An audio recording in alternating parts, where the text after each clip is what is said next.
మాతృదేవోభవ. నూతన సంవత్సర అది క్రోధినామ సంవత్సర పంచాంగ పఠనం ఇప్పుడు మనం చెప్పుకుందాం.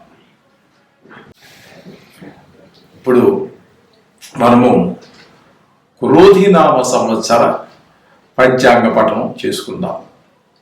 ఈ క్రోధినామ సంవత్సరం అంటే ఏమిటి? క్రోధినామ సంవత్సరం అనే దానికి ఆ పేరు ఎలా వచ్చింది, ఎందుకు వచ్చింది అనేటటువంటి ముందుగా మనం తెలుసుకుందాం. ఒకానొక సందర్భంలో నారద మహర్షి ఒక శాపవశాన స్త్రీ రూపం ధరించవలసి వచ్చింది.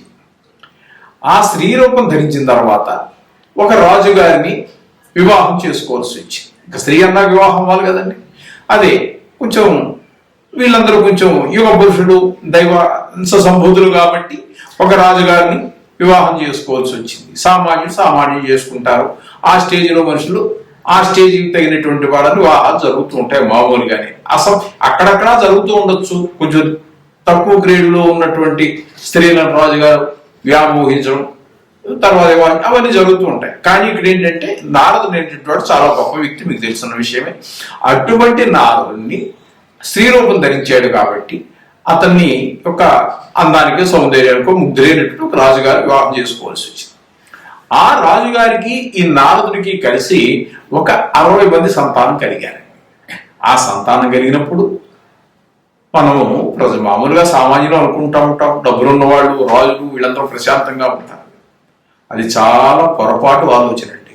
డబ్బుండే కొద్దీ వాడికి అలాగే టెన్షన్లు పెరిగిపోతున్నాయి ఈ రోజుల్లో మనకు తెలిసి. అలాగే రాజుగారు అనేవాడికి కూడా శుభ్రంగా తినడానికి కానీ హాయిగా కన్ను మూసి హాయిగా నిద్రపోవడానికి కానీ సందర్భాలు ఉండవండి. ఎందుకంటే టెన్షన్ టెన్షన్ టెన్షన్ టెన్షన్ ఇవన్నీ పని ఒత్తిడి అలా ఉంటూ ఉంటుంది. అనేక రకాల సమస్యలతో వేగుతూ ఉంటారు డబ్బులు ఉన్నవాడు కానీ, మహారాజులు కానీ, ఒక మినిస్టర్లు కానీ, ఎవరైనా కూడా.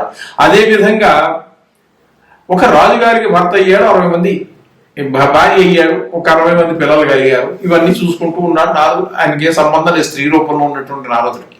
కానీ మరి రాజుగారికి అనేక వ్యవహారాలు ఉంటాయి కదండి. అలాగే శత్రువులు కూడా విపరీతంగా ఉంటారు. ఒకసారి చాలాసార్లు మంద పై చేయినా కొన్ని సందర్భాల్లో వాళ్ళు కూడా పై చేయేటువంటి సందర్భాలు ఉంటాయి. మొత్తం మీద ఒక యుద్ధం జరిగింది ఆ రాజుగారికి వేరే దేశం రాజుతో. ఆ సందర్భంలో ఈ నారదుడి యొక్క ఈ 60 మంది సంతానము రాజుగారితో సహా అందరూ చనిపోయారు. చనిపోతే ఈ నారదుడు బ్రహ్మ మానసపుత్రుడు ఏం చేస్తాడండి? మరి సాక్షాత్తు విష్ణుమూర్తి దగ్గరికి వెళ్ళి బ్రహ్మ దగ్గరికి వెళ్ళి, మరి ఆయన తండ్రి గారే కదా నారదుడు, అక్కడికి వెళ్ళాడు. విష్ణుమూర్తి దగ్గరికి వెళ్ళాడు.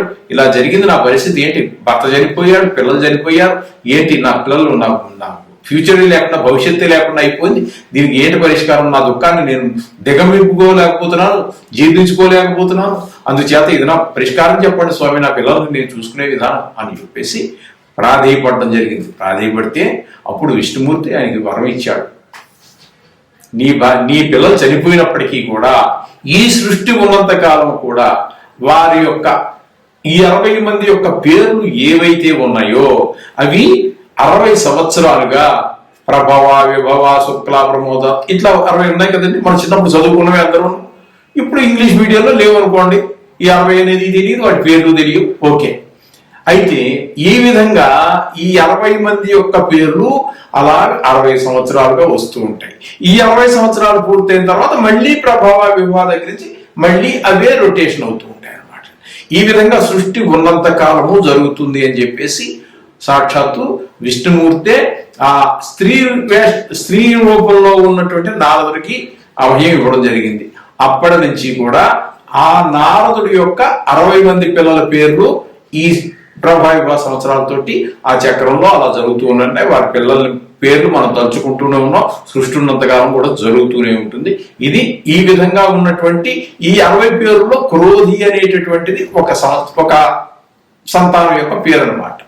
అంచేత ఈ సంవత్సరం ఆ క్రోధి అనేటటువంటి బాలుని యొక్క పేరు మీద ఈ క్రోధినామ సంవత్సరం జరుగుతుంది. కొంతమంది ఎవరో చెప్పారనుకోండి, క్రోధినామ సంవత్సరం అంటే ఇప్పుడు ఈ సంవత్సరం గురించి కాదు నేను చెప్పేది, రాక్షసనామ సంవత్సరం ఎప్పుడో వచ్చినప్పుడు కొంతమంది చెప్పడం విన్నాను, నేను స్వయంగా నా చెబుతా విన్నాను. అంతా కొంచెం రాక్షసత్వంగా ఉంటుంది, ఆ గుణాలు అది ఆ పేరుకు సంబంధించి ఏవైతే గుణాలు ఉన్నాయో ఆ విధమైనటువంటి ఎక్కువ ఉంటాయి అనేసి ఇలా చెప్తున్నారు. కానీ అది నేను ఒక దగ్గర అది తప్పో ఒప్పో నాకు తెలియదు. అయితే ఇది మాత్రం నేను చాలా చిన్నప్పటి నుంచి వింటూనే ఉన్నాను. ఈ విధంగా 60 మంది యొక్క పేర్లు వచ్చాయి. ఇప్పుడు ఆ క్రోధి అనేటటువంటి సంతానం యొక్క పేరుతోటి ఈ క్రోధినామ సంవత్సరం జరుగుతోంది. దీనికి క్రోధానికి సంబంధం లేదండి. ఈ క్రోధం, ఈ అందరూ క్రోధంగా ఉంటారు. ఇంకా ఆడవాళ్ళు, మగవాళ్ళు, పెద్దవాళ్ళు, పిల్లవాళ్ళు అందరూ కోపంగా ఉంటే ఏమవుతుందంటే ప్రపంచం తలకిందులైపోతుంది. ఎప్పుడు కొట్లాట్లు వాటితోటి సరిపోతూ ఉంటుంది. జత క్రోధినామ సంవత్సరానికి క్రోధానికి సంబంధం లేదు. ఈ నారదుడి యొక్క సంతానంలో ఒక సంతానం యొక్క పేరుగా నేను విన్నాను, అది మీకు తెలియజేస్తున్నాను. ఓకేనండి. ఇక్కడ ఈ క్రోధినామ సంవత్సరం యొక్క పంచాంగం ఏ విధంగా ఉంటుంది అనేటటువంటి దాని గురించి మనం ఇప్పుడు తెలుసుకునేటటువంటి ప్రయత్నం చేద్దాం. అసలు ఈ పంచాంగం ఎక్కడి నుంచి వచ్చిందండి? వేదాలలోని చివరిలో మనకి షడంగాలు అని చెప్పేసి ఉన్నాయి. ఆ షడంగాల్లో జ్యోతిష్యం కూడా ఒకటి, దానిలో భాగం మాత్రమే ఈ యొక్క పంచాంగం. ఈ పంచాంగంలో షడంగాల్లో ఒక భాగం, ఇది కూడా వేదాంగంలోంచి వచ్చింది కాబట్టి ఇది కూడా వేదం కింద. దానికి ఎంత పవిత్రత ఉందో దీనికి ఎంత పవిత్రత ఉన్నది. ఇందులో చెప్పబడిన ప్రతిదీ కూడా చాలా పవిత్రమైనటువంటిది. ఇది తెలుసుకోవాలి. ఇది తెలుసుకోవాల్సిన బాధ్యత అందరికీ ఉన్నది కూడా. అందుచేత ఈ పంచాంగం అనేటటువంటిది ఏంటి? పంచ అంటే 5, అంగములు అంటే భాగాలు కలిగినటువంటిది. ఏంటవి? పంచాంగం అంటే తిథి, వార, నక్షత్ర, యోగ, కరణ, ఈ 5 కలిపి పంచాంగం అన్నారు. ఈ తిథి అంటే మన పాడ్యమి, విధియ, తదియ, చవితి ఇవి ఉన్నాయి కదండి. అలా చివరిదాకా వచ్చి 15-14 అయిన తర్వాత, చతుర్దశి అయిన తర్వాత శుక్లపక్షం కనుక అయినట్టయితే పౌర్ణమి వస్తుంది. పౌర్ణమి వెళ్ళిపోయిన తర్వాత నుంచి మళ్ళీ పాడ్యమి, విధియ వస్తాయి. చతుర్దశి వరకు మామూలు కంటిన్యూగా వస్తాయి. అక్కడ మళ్ళీ ఈ పౌర్ణమి ప్లేసులో మనకి అక్కడ ఆ అమావాస్య వస్తుంది. అక్కడికి ఒక నెల పూర్తవుతుంది అనమాట, ఒక మాసం పూర్తవుతుంది. ఈ విధంగా తిథి అనేటటువంటిది ఆ విధంగా జరుగుతూ ఉంటుంది. ఈ తిథులు ఎలా ఏర్పడ్డాయని పంచాంగంలో చాలా ఉన్నాయనుకోండి. అవన్నీ చెప్పుకుంటూ పోతే ఎక్కడికో వెళ్ళిపోతాము, సబ్జెక్ట్ ఎక్కడికో దాటిపోతూ ఉంటుంది. సూర్యచంద్రుల యొక్క దూరాన్ని బట్టి తిథులు వస్తూ ఉంటాయి. ఓకే అండి. ఆ విధంగా దూరం సూర్యుడికి ఆయన ఇద్దరు కలిసి ఒకే దగ్గర ఉన్నారనుకోండి, ఆ రోజు అమావాస్య అవుతుంటుంది. ఆయనకి సూర్యుడికి 180 డిగ్రీల్లో గనక చంద్రుడు ఉన్నట్టయితే ఆ రోజు మనం పౌర్ణమిగా పరిగణిస్తూ ఉంటాం. పూర్ణ చంద్రుడు మొత్తం పూర్తి చంద్రుడు మనకు కనిపిస్తూ ఉంటాడు. చక్కటి వెన్నెలు ఉంటుంది. ఆ వెన్నెలు చూస్తేనే చాలా మనసు పరవశించిపోతుంది. అంటే ఇప్పుడు ఈ కాలంలో పరవశించిపోయేదానికి కరెంటు దీపాలు వచ్చేసాయి. అసలు చంద్రుడినే హైదరాబాద్ లో చంద్రుడు కనపడటం అనేది ఒక గగనంగా తయారైంది. ఆ చంద్రుడిని మా చిన్నప్పుడు మా బాల్యంలో, మీలో కూడా చాలా మంది పెద్దవారు ఉన్నట్టయితే చూసుంటారు. ఆ పల్లెటూరులో ఆ వెన్నెల్లో ఆడుకోవటం ఏంటి, అది ఒక రకమైన మనసుకు ఆహ్లాదం. ఇంకంత ఆహ్లాదాన్ని ఇచ్చేది. మరి దానికంటే ఎక్కువ తక్కువ వేరే వెరైటీ కావచ్చు, కానీ వెన్నెలలో ఉన్నటువంటి ఆ సౌందర్యం, అందులో బాల్యంలో ఆడుకున్నటువంటి ఆటలు అవన్నీ కూడా చాలా చక్కటి, మనిషికి సుధాకరుడు అంటే ఆ వెన్నెల్లోనే ఒక అమృతం ఉంది అని చెప్పేసి మన కవులందరూ చెప్పారు. అది యథార్థం అనిపిస్తుంది కూడా. అది చూసిన వాళ్ళకి ఈనాటి జనరేషన్, కొత్త జనరేషన్ మనం చెప్పలేము, కానీ పాత వాళ్ళందరూ అనుభవించారు. అంత చక్కటి అనుభూతులను మేము కూడా అనుభవించాము. ఆ విధంగా చంద్రుడి యొక్క వెన్నెల అంత గొప్పగా ఉంటూ ఉంటుంది. ఇది తిథికి సంబంధించినటువంటి విషయం. ఇక వారం. ఈ వారం అనేటటువంటిది అంటే ఆదివారము, సోమవారము, మంగళవారము, బుధవారము, గురువారము, శుక్రవారము, శనివారము. ఏమండి ఈ వారాల యొక్క పేరు ఇవేంటివి? మనకి నవగ్రహాలలో రాహుకేతువులు ఛాయాగ్రహాలను మనం చెప్పుకుంటున్నాం. వాటిని తీసి పక్కన పెట్టినట్టయితే ఏ వరుసలో మనకి ఆదివారం, సోమవారం వచ్చాయో అవే నవగ్రహాల యొక్క వరుస కూడా అలాగే ఉంటుంది. ఆది అంటే సూర్యుడు, ఆదిత్యాయ సోమాయ, సోమ అంటే చంద్రుడు, ఆదిత్యాయ సోమాయ, మంగళాయ కుజుడు. దాన్నే మంగళుడు అంటున్నాం మనం. ఆదివారము, సోమవారము, మంగళవారం. ఈ విధంగా ఆ నవగ్రహాలు అంటే 7 గ్రహాల యొక్క రాహుకేతులు పక్కన పెట్టండి. తెలిస్తే ఆ 7 గ్రహాల యొక్క పేర్లే వీటికి వచ్చినాయి, వీటి పేర్లే వాటికి వచ్చినాయి. అంచేత వీటిని తిథి, వారం, నక్షత్రం అశ్విని, భరణి, కృతిక, రోహిణి, ఇవి 27 ఉన్నాయి కదండి. ఇవి మనకి నక్షత్రాల యొక్క పేర్లు వీటి, అలాగే యోగము, కరణం ఇవన్నీ కూడా ఉన్నాయి. వాటిని మనం పెద్ద ఇంపార్టెంట్గా మన వాళ్ళు కూడా సంకల్పంలో చెప్పటం లేదు. అయితే ఇవన్నీ వినడం వల్ల మాకేంటి ప్రయోజనము అని చెప్పేసి కనుక మనం చూసినట్టయితే మనం ప్రయోజనం లేకుండా ఏది చేయం కదండి. ఏం చేసినప్పటికీ ఒక ప్రయోజనం కావాలి మనిషికి. అటువంటి ప్రయోజనం ఏంటి అంటే మనకి ఇక్కడ ప్రయోజనం చెప్పారండి పెద్దలు, మనకు తెలియజేశారు. ప్రయోజనం ఖచ్చితంగా తెలియజేశారు.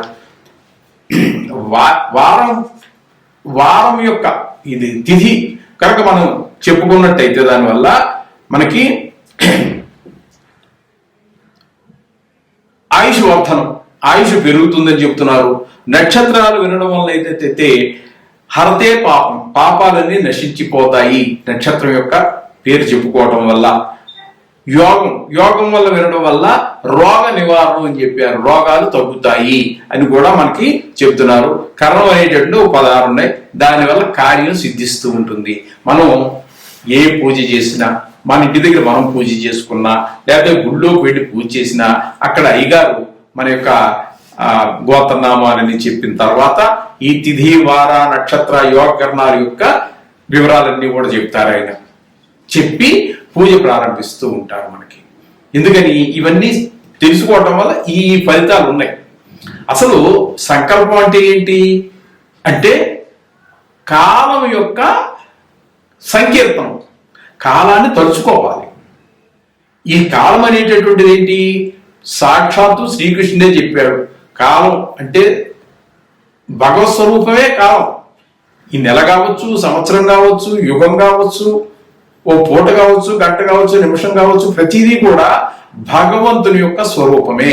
అందువల్లనే ఇప్పుడు మనం పైకి చెప్పుకున్నాం చూడండి, దానివల్ల ఆయుర్వర్ధం అవుతుందని, దీనివల్ల రోగం పోతుందని, ఇవన్నీ కూడా మనకి భగవత్ స్వరూపం కాబట్టి ఆ భగవంతుని కాలాన్ని కీర్తించడం జరిగితే ఆ భగవంతుని కీర్తించినట్టే. ఆయన కీర్తించడానికి ముందే సంకల్పం మనం చెప్పుకుంటున్నాం. ఈ విధమైనటువంటి ఈ పంచాంగంలో వచ్చేటటువంటి తిథి, వార, నక్షత్ర, యోగకరణాలన్నీ కూడా ఆ సంకల్పంలో మనం చెప్పుకుంటూ ఉన్నాం. ఆ విధంగా చెప్పుకుంటూ ఉండడం ద్వారా అయితే శ్రీకృష్ణ భగవానుడు మనకి భగవద్గీతలో ఏం చెప్పాడు అంటే మనకి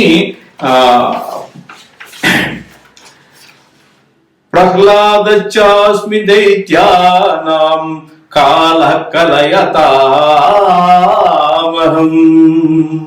మృగాణాంచ ముగేంద్రోహం వైనతేయచ పక్షిణః అని చెప్పేసి అన్నాడు. అంటే కాల కలయతాం అహం అంటే ఈ కాలాన్ని మొత్తం నడిపించేది నేనే. ఇది వారం కావచ్చు, నెల కావచ్చు, సంవత్సరం కావచ్చు, దినం కావచ్చు, పూట కావచ్చు, నిమిషం కావచ్చు, క్షణం కూడా కావచ్చు, రెప్పపాటు కాలం కూడా కావచ్చు. అన్ని కూడా భగవంతుడి యొక్క అదుపార్జనలోనే జరుగుతూ ఉంటాయి. ఆ స్వరూపాన్ని నేనే కాలం అనేటువంటి వివరాలతో అని చెప్పేసి అక్కడ కాలాయ అనేటువంటి కాల అనేటువంటి దాన్ని బట్టి మనం కాలం అంటే నేనే అని చెప్పేసి ఆయన కలయితాం అహం అని చెప్పేసి కాలాన్ని మొత్తం నడిపించేది నేనే కాలము అని చెప్పేసి సాక్షాత్తు శ్రీకృష్ణ భగవానుడే మనకి భగవద్గీతలో చెప్పాడు. కాబట్టి అంచేత ఈ సంకీర్తనం, కాల సంకీర్తనం చేసుకోవడం అదే సంకల్పం. ఆ సంకల్పాన్ని చేసుకోవడం వల్ల మనకి భగవంతుని ప్రార్థించినటువంటి ఫలితం ఈ 4 పైన చెప్పుకున్నటువంటి ఆయుష్ వర్ధనం, హృదయ పాపు ఇవన్నీ పక్కన పెట్టాల్సిన దాంతో పాటుగా భగవంతుని పూజ చేసినటువంటి పూర్తి ఫలితం కూడా మనకి వస్తుంది. ఏం చేయాలంటే సాక్షాత్తు శ్రీకృష్ణుని నోట్లోంచే మనం విన్నాం. ఈ విధంగా ఇంకా కలికాల యుగం గురించి మనం మాట్లాడుకోవాల్సి వస్తే దీన్ని ఈ కలికాలం అనేటటువంటిది మనకి ఒక కలికాలం అని చెప్పుకుంటున్నాం కదండి. కృతయుగం, త్రేతాయుగం, కృతయుగం, త్రేతాయుగం, ద్వాపరయుగం, కలియుగం. ఈ కలియుగం అనేటటువంటిది ప్రారంభం ఎన్నాళ్ళైందంటే 5124 సంవత్సరాలు పూర్తయిందండి ఈనాటికి. ఇది వరకు గణన అలాగే చేసేవారు. కాలగణన మన వాళ్ళు ఆ విధంగా చేసేవారు.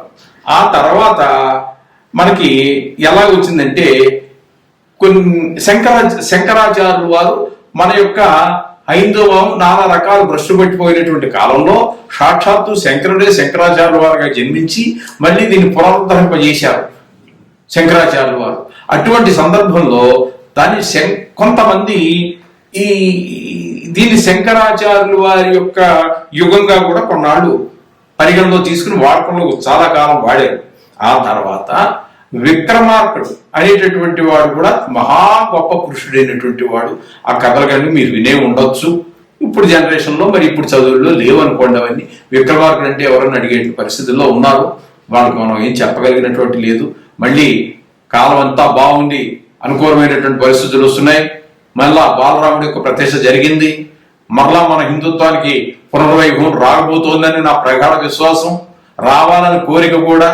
అటువంటి సందర్భంలో మళ్ళీ మనం ఈ క్రీస్తు శకము ఇవన్నీ మనకు సంబంధించినటువంటివి తర్వాత వచ్చినటువంటివి అవి చెప్పుకుంటున్నారు అందరూ. అవి మనకు అవసరం కూడా లేదు, వాటి గురించి మనం మాట్లాడక్కర్లేదు. ఆ విక్రమార్కుడు అనేటటువంటి ఆయన పుట్టి కూడా 2081 సంవత్సరాల కాలం గడిచిందండి. ఇవే సంకల్పంలో ఆనాడు చెప్పుకునేటటువంటిది. శాలివాహన శకం కూడా కొంతకాలం చెప్పుకున్నామండి. ఆయన పుట్టి జరిగి 1946 సంవత్సరాలు కాలం గడిచింది. ఇవి సంకల్పంలో మొట్టమొదటి చెప్పుకునేటట్టు ఆనాడు. ఇప్పుడు గ్రీస్ శకం వచ్చి దాని గురించి మనం మాట్లాడక్కర్లేదు. ఈ విధంగా మనకి తర్వాత వచ్చాయి. మన చదువుని బ్రిటిష్ వాళ్ళు కొంతకాలం, ఈ ముస్లిమ్స్ కొంతకాలం, ఈ విధమైనటువంటి వాళ్ళు పరిపాలన చేయటం, మనం తెలివి తక్కువతనం కానివ్వండి, అసమర్థత కానివ్వండి, ఐకమత్యత లోపం కానివ్వండి, చిన్న రాజ్యాలుగా ఉండడం కానివ్వండి, ఒక్కరి మీద అవతల పక్కవాడు మనకు శత్రువే, వాడు హిందువే మనము హిందువే అయినా సరే వాడిని ఓడించడం కోసం ఎవరో పరాయి వాళ్ళ మీద ఆధారపడి వాడిని తీసుకొచ్చి ఇక్కడికి ప్రవేశం చేసి వాడి సహాయంతో మనవాడిని వాడగొట్టి పైవాడి సహాయంతో మనవాడిని వాడగొట్టుకుని మనమే పళ్ళు రాలగొట్టుకున్నాం. సరే ఇంకా అవన్నీ అక్కర్లేదని కూడా చరిత్రలాగా వెళ్ళిపోతే ఎక్కడికో వెళ్ళిపోతాము. అది అక్కర్లేదు. ఇవన్నీ అయిపోయిన తర్వాత వచ్చినటువంటివే మనకి ఈ ముస్లిం మతం కానివ్వండి, క్రిస్టియన్ మతం కానివ్వండి, ఆ క్రీస్తు శకాలు అవన్నీ మనం అక్కర్లేదు, మనం చెప్పుకోవాల్సిన పని కూడా. అంచేత ఇవన్నీ కూడా భగవత్ స్వరూపంగానే మనం భావించాల్సి వస్తుంది. ఇకపోతే ఈ పంచాంగం అనేటటువంటి దాని గురించి ఇన్ని సంవత్సరాలుగా జరుగుతూ ఉన్నది. ఓకే, ఇప్పుడు మనం దీని గురించి ఏం చెప్పుకోదలుచుకున్నామంటే, ఈ సంవత్సరం మనకి క్రోధినామ సంవత్సరం ఉగాదితో మనకు ప్రారంభమవుతుంది. మరలా తర్వాత 2025లో ఉగాది అంటే పాల్గొన మాసం బహుళ అమావాస్యతో అంతమవుతుంది. అప్పటి వరకు ఇది మనం క్రోధినామ సంవత్సరంగానే మనం పరిగణించుకోవాలి. ఈ సంవత్సరంలో అనేక రకాలైనటువంటి శుభాలన్నీ జరుగుతూ ఉంటాయి. దాంతోపాటు కాలంలో అనేక రకాల మార్పులు ఉంటాయి. కేవలం శుభాలే జరుగుతాయని ఆశించకూడదు, అది అత్యాశ అవుతూ ఉంటుంది. అలాగే కొన్ని కష్టాలు కూడా ఉంటూ ఉంటాయి. ఏది ఏ విధంగా భగవన్ నిర్ణయం జరిగింది అనేటటువంటి దాని గురించి మనం ఇప్పుడు తెలుసుకోబోతున్నాం పంచాంగం గురించి. ఇప్పుడు మనము క్రోధినామ సంవత్సరంలో మకర రాశి వారికి గోచారం ఏ విధంగా ఉంది, దానివల్ల వచ్చేటటువంటి ఫలితం ఏంటి అనేటువంటి విషయాలు తెలుసుకునేటువంటి ప్రయత్నం చేద్దాము.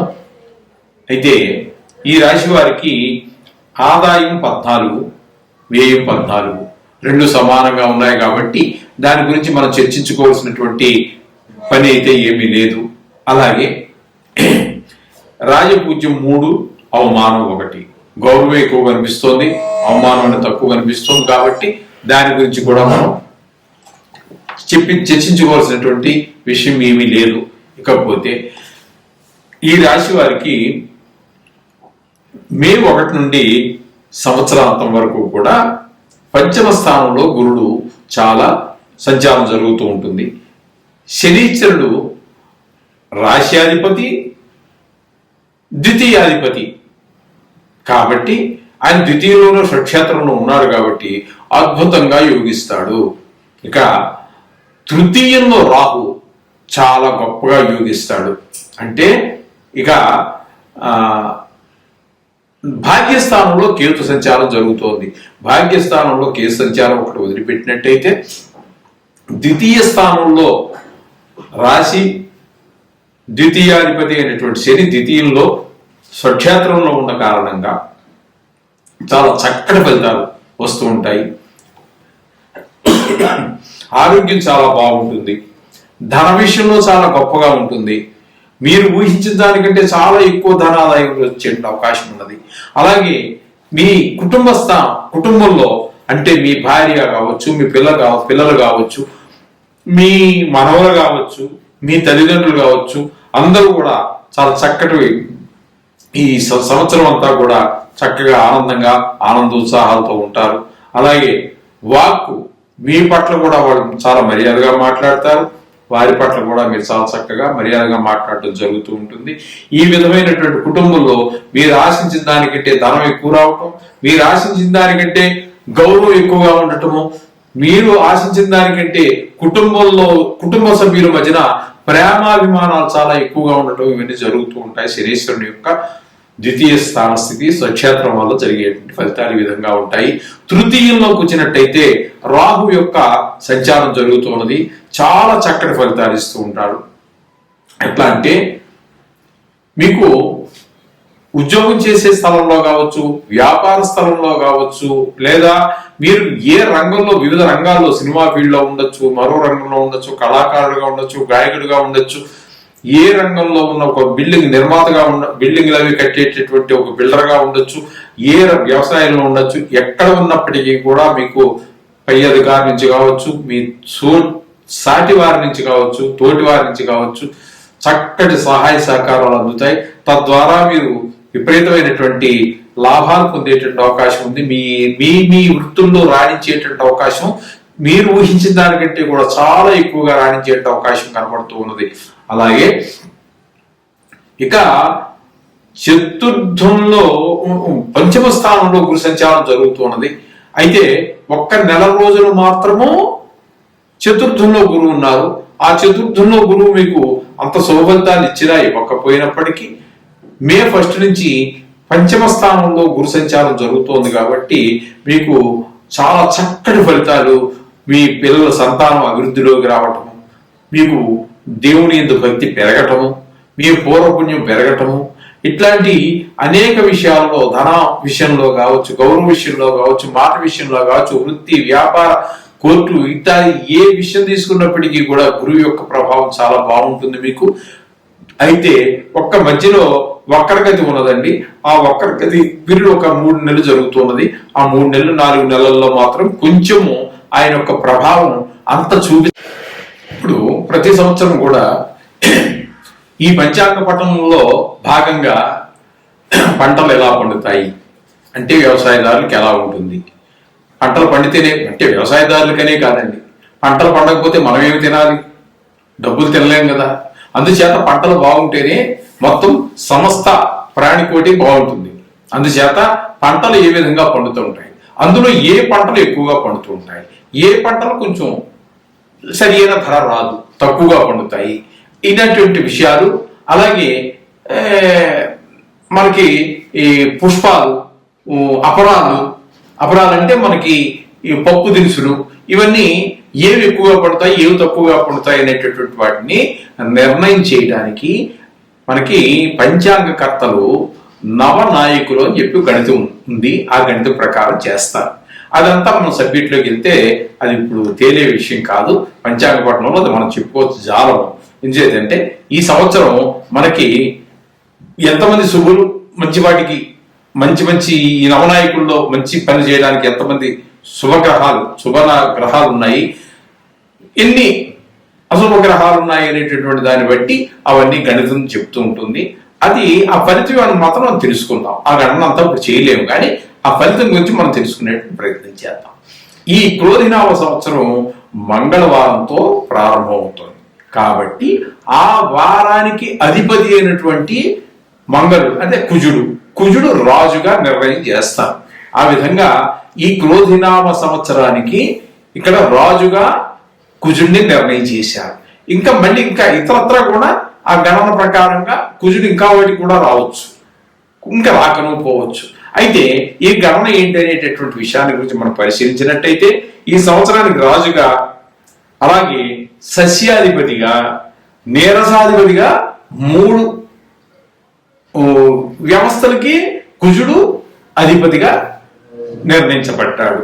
దానివల్ల మనకి ఇక మంత్రి, సేనాపతి, అర్ఘ్యాధిపతి, మేఘాధిపతి, వీటన్నిటికీ ఒక 4 భాగాలకి ఈ రాజ్యాంగం అనుకుందాం కాసేపు.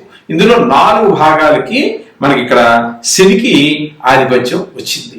అంటే అక్కడ 3 వ్యవస్థలకి కుజుడు, 4 వ్యవస్థలకి ఇక్కడ శని నిర్ణయించబడ్డారు. ఇకపోతే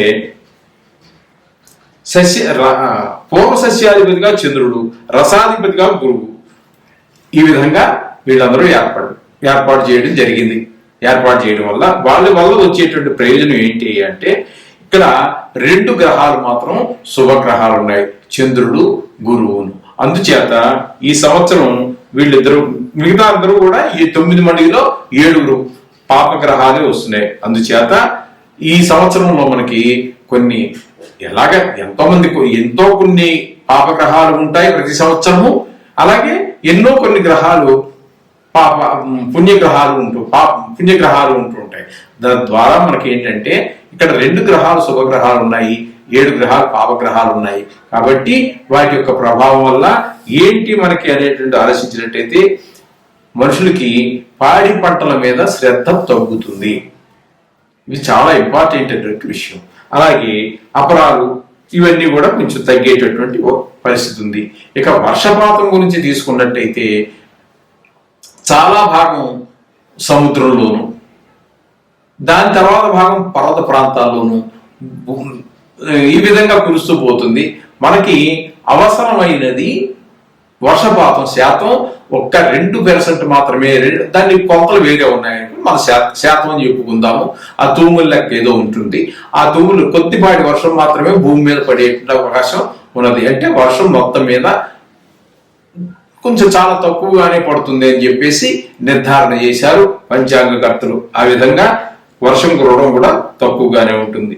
ఎర్రటి ప్రాంతాలు అంటే భూమిలో రంగులు ఉంటాయండి. ఎర్ర రేగడి నేలలని, నల్ల రేగడి నేలలని, బంక రేగడి నేలలని, ఇలాంటివి కొన్ని ఉంటాయి.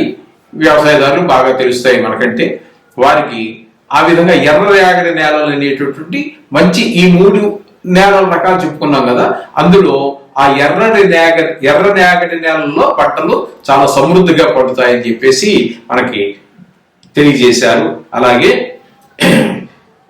అంటే అక్కడ మనకి ఈ ఎక్కువగా ఆ నేలల్లో పండేటువంటి వాటిలో ఫలాలు, పుష్పాలు ఇవి కొంచెం ఎక్కువగా పండేటువంటి అవకాశం ఉంది అని చెప్పేసి మనకి పంచాంగకర్తలు తెలియజేశారు.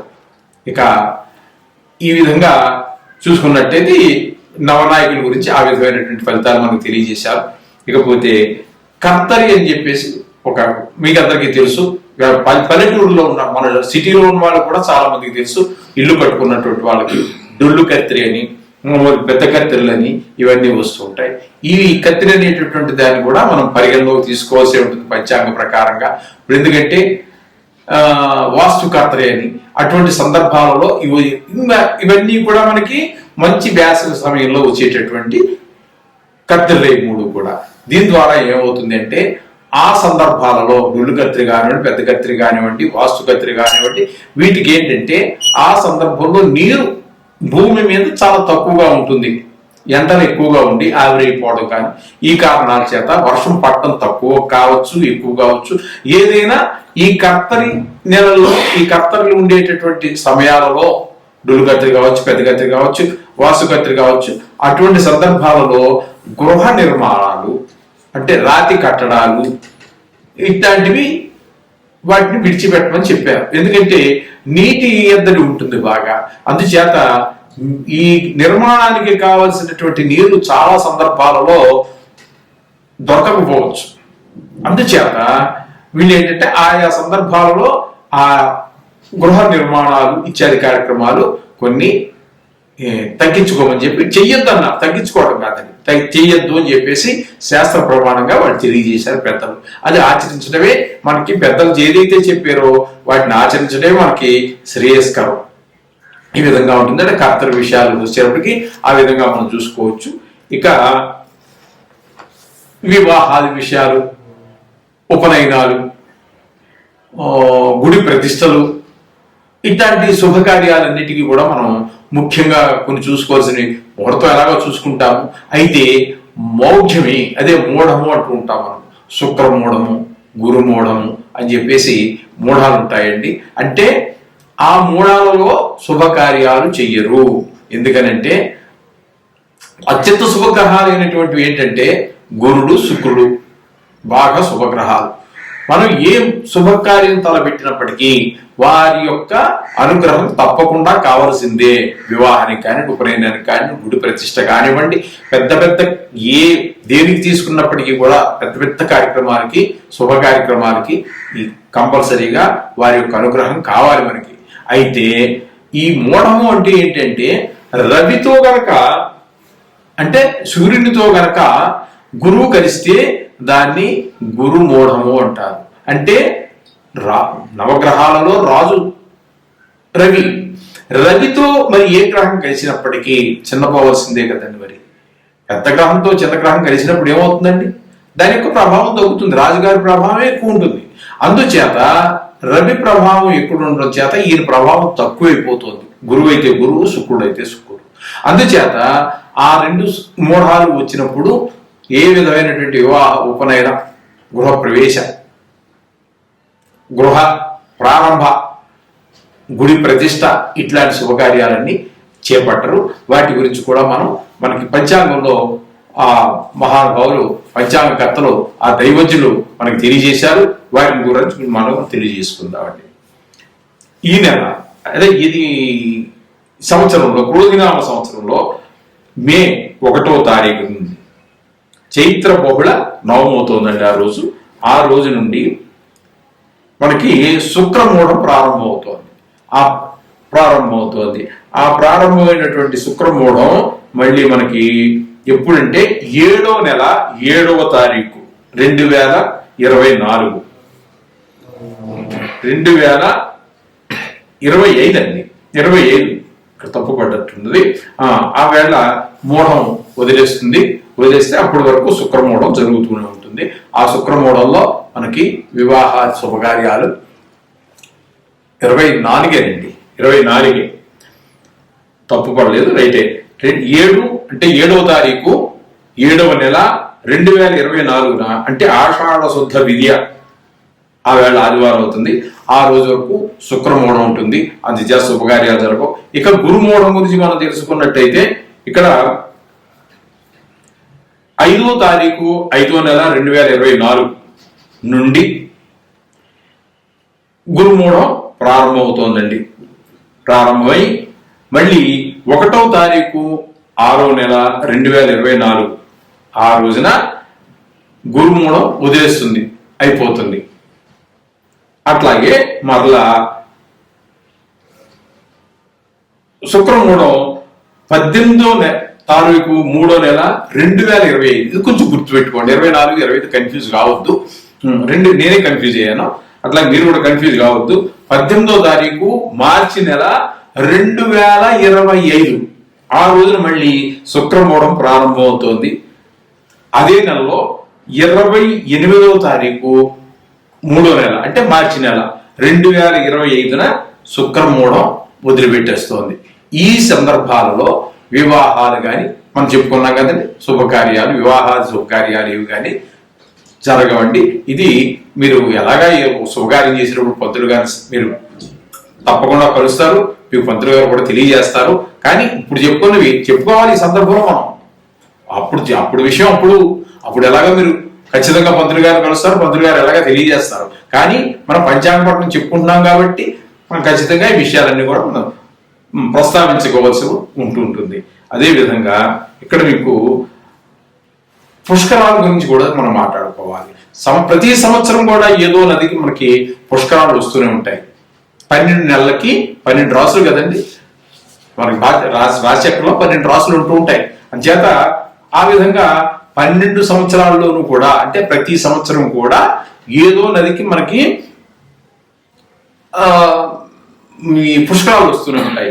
ఈ సంవత్సరం మనకి 1వ తారీఖు 5వ నెల 2024 నుంచి 12 పుష్కరం అంటే 12 అదే 12 రోజుల్లో జరుగుతూ ఉంటుంది.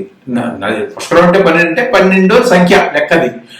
12 రోజులు ఖచ్చితంగా జరుగుతుంది. అలాగే సంవత్సరం అంతా కూడా పరమ పవిత్రంగా చూస్తారు. ప్రారంభ పుష్కరం అంటారు మొదటి 12 రోజుల్ని.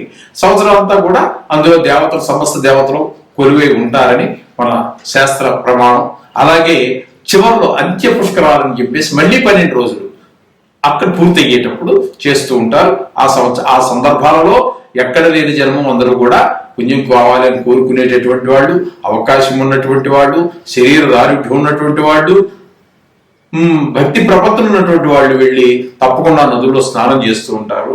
ఇక్కడ ఈ సంవత్సరం నర్మదా నది యొక్క పుష్కరాలని జరుగుతూ ఉన్నాయి. ఈ సంవత్సరంలో 5వ తారీఖు 1వ తారీఖు 5వ నెల మే నెల 1 నుంచి ప్రారంభమవుతోంది.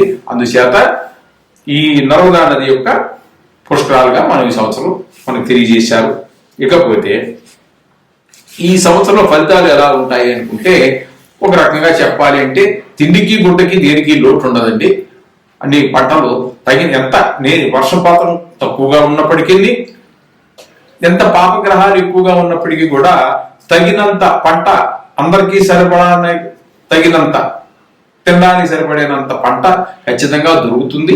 అలాగే ఇంకా గ్రహణాల గురించి కూడా మనం పంచాంగంలో చెప్పుకోవాల్సి ఉంటుందండి. సూర్యగ్రహణం, చంద్రగ్రహణం అనేటటువంటి కూడా చాలా ముఖ్యమైనటువంటి విషయాలు అవి కూడా.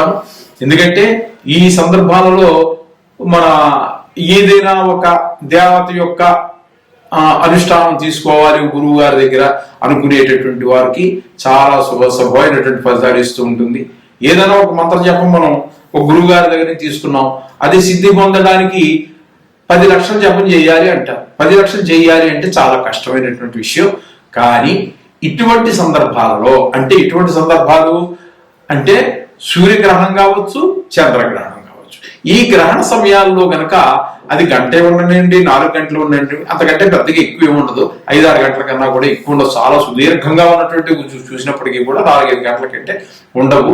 ఆ సందర్భంలో మనం ఆ గురువు గారి ద్వారా మనం ఆ సిద్ధి మంత్రాన్ని తీసుకొని, అనుష్ఠానం తీసుకొని మనం ఆ 3 గంటలు ఖచ్చితంగా, ఆ 3 గంటలో 4 గంటలో 2 గంటలో ఎంత టైం ఉంటే అంత టైము ఖచ్చితంగా ఆ మంత్రాన్ని, ఏ మంత్రాన్ని అయితే మనం గురుగారి దగ్గర నుంచి తీసుకున్నామో అనుష్ఠానంగా, దాన్ని కనుక మనం శ్రద్ధతో చేసినట్టయితే సిద్ధిస్తుంది అని చెప్పేసి మనకి శాస్త్రాలు చెబుతున్నాయి.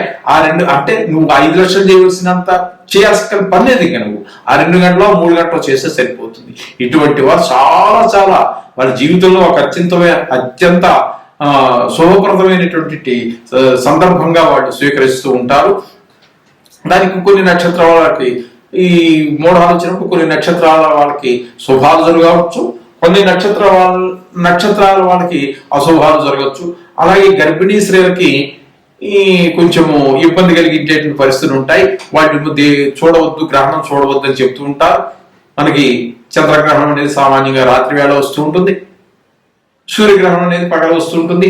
సూర్యగ్రహణం ఇంచుమించుగా మనకి అమావాస్య రోజే వస్తూ ఉంటుంది. చంద్రగ్రహణం పౌర్ణమి రోజునే వస్తూ ఉంటుంది.